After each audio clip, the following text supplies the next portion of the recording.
Okay, this is a video tutorial on how to use the Flow2D Mapper tool to create contour maps.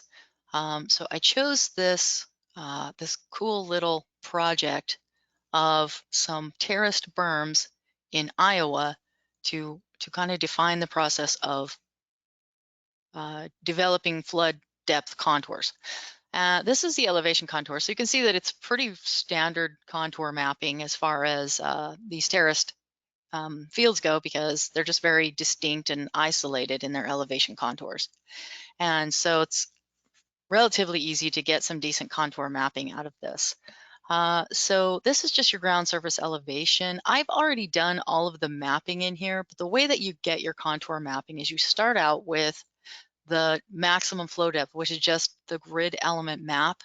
And then you define the flow depth contours, and then you define the shaded contours. So you have to have this first map to start the contour process. So I'm not going to click these buttons because that might take some extra time, and I've already done all the mapping. So instead, I will just use the layers list to start them out. So here's your flow depth at cell. We'll make that visible, and let's see, flow depth, shaded contour, elevation, and we'll uncheck the visibility on this one and click apply, and that will show you the depth map for flow depth of cell. I'm going to click OK, and then right click this. Well, that goes back to the elevation of cell.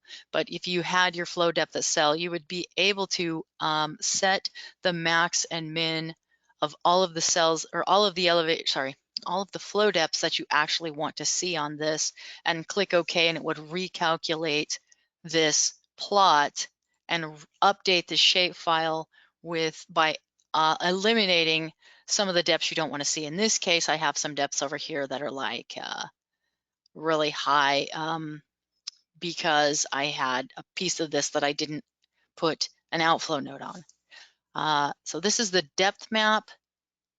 And then if you click, so here's your maximum flow depth. I'm just going to click that, and then I'll pause the video and come back so you can see what I was talking about by right-clicking that. We'll just do it right. So we'll pause the video now and come back when it's finished. Oh no, it's already finished. Excellent.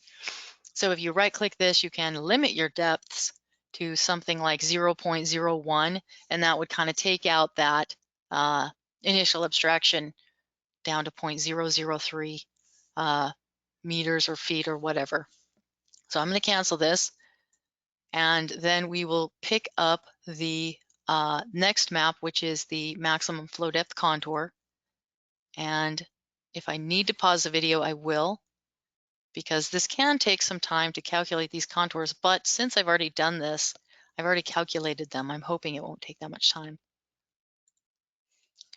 Okay, so the first map that we plotted was the line contour polygon.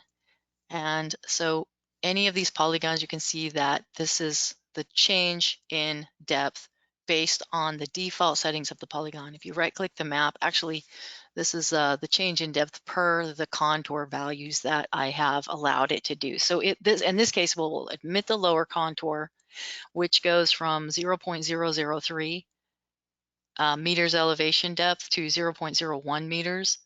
And then the first contour will be 0.01 to 0.5 meters. So you can change this to whatever you want. That's not really anything that is difficult. And then you just go up to the maximum value of 3. The actual maximum value is 3.8 or 3.08, one of those anyway, but I limited mine to 3 just because it was just this little blip right here that wasn't really necessary. And then you click OK, and it will calculate your contours. And then the shaded contours are the next option, and that would be maximum flow depth shaded contours. And this is the final map for the shaded contour plots. So you can see that there are nice little collections of depth, and you can see where the water spills over the individual berms, and it gets a pretty decent, and there's a bit of a pooling place on the edge of the berms to try and reduce Erosion. So this particular project is 200 millimeters of water over 2 hours. It's not very realistic. It's just wanted to get some water on here so that you could see the collection of water in these berms. And the idea was to help define a good grid size that would represent these berms a little bit more accurately. In this case, it's a 2 meter by 2 meter grid size, which is a little bit smaller than we'd want because modeling these areas for wind turbines might be a larger area that you'd want to model.